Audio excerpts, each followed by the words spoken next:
ओम नमः शिवाय। श्रावण मातम में 26वां अध्याय श्रावण मास की अमावस्या। भगवान शंकर सनत कुमार से बोले, अब तुम श्रावण मास की अमावस्या को क्या करना चाहिए उसके बारे में सुनो। मैंने बहुत समय पहले महाबली पराक्रमी संसार विध्वंसक देवताओं को हराने वाले दुष्ट दैत्यों के साथ अपने वृषभ पर सवार होकर संग्राम किया था, परंतु महाबली और पराक्रमी वृषभ ने मेरा साथ युद्ध में कभी नहीं छोड़ा। अंधकासुर दैत्य ने एक बार वृषभ के शरीर पर तीव्र आघात किया, जिससे उसके शरीर से खून बहने लगा। केवल उसके प्राणों की ही रक्षा हो पाई। इस अवस्था में जब मैं दैत्यों को मारने चला तो भी उसने मेरा साथ नहीं छोड़ा। मैंने उस समय नंदीश्वर के पराक्रम को देखा कि उसने अंधक दैत्य का अपने सिंगों के प्रहार से वध कर डाला। मैं नंदी के इस कार्य से बहुत प्रसन्न हुआ और मैंने उससे वर मांगने को कहा। तुम जो वर मांगोगे उसे मैं अवश्य पूरा करूंगा। नंदीश्वर बोला, मुझे कुछ नहीं चाहिए।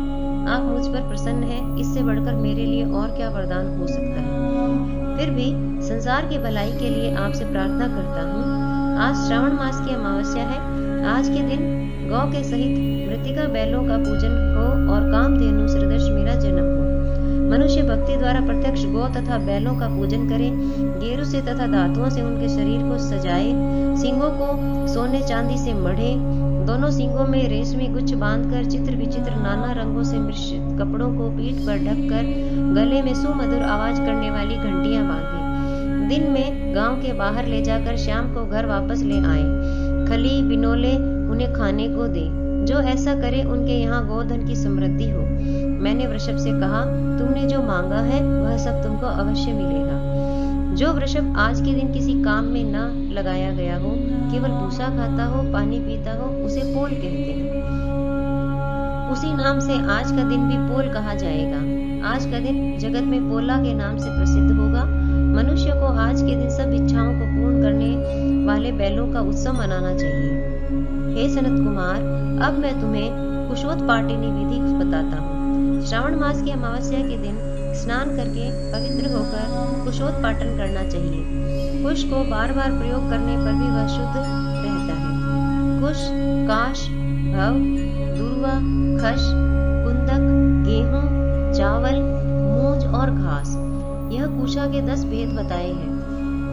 ब्रह्मा द्वारा नैसर्गिक उत्पन्न गर्भ मेरे सब पापों को नष्ट करे, स्वास्तिकारक हो, यह मंत्र कहकर पूर्व उत्तर के बीच ईशान कोण में मुख करके हम फट मंत्र द्वारा एक ही बार कुश उखाड़ना चाहिए। जिन कुशों के अग्रभाग सूखे न हो, ऐसे हरे रंग के कुश देव कार्य और जपाति कर्म में, जड़ रहित कुश पितृ कार्य करने में रखने चाहिए। देव कार्य और पितृ कार्य के लिए 7 पत्र के कुश उत्तम बताए गए हैं।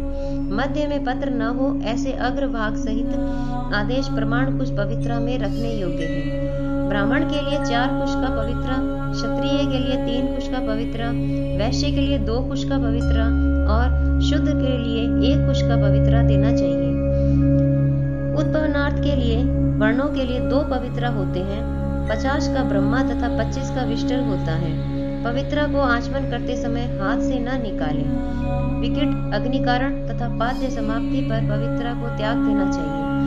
दर्भ तुल्य पुण्यदाता अन्य कोई पवित्रा पापनाशक नहीं है। जितने देव और पितृ कार्य हैं वह सब दर्भाधीन है। अमावस्या के दिन ऐसे दर्भों को स्वीकार करना चाहिए। यह दर्भ कभी बासी नहीं होते। इसी प्रकार श्रावण मातम्य का 26वां अध्याय पूर्ण हुआ। ओम नमः शिवाय।